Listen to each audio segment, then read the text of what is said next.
এই যে দেখো আমরা গঙ্গার ধারে দাঁড়িয়ে আছি সবাই, এটা মন্দিরেরই পাশে।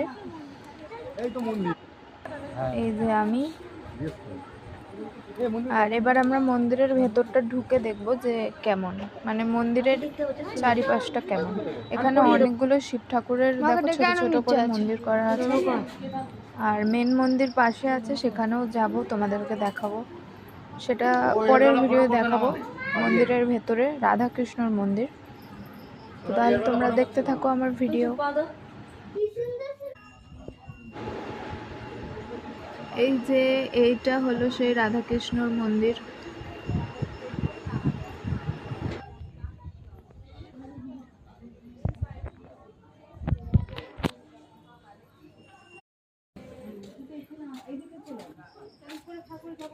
যা সিঁড়ি দিয়ে দেখে চলে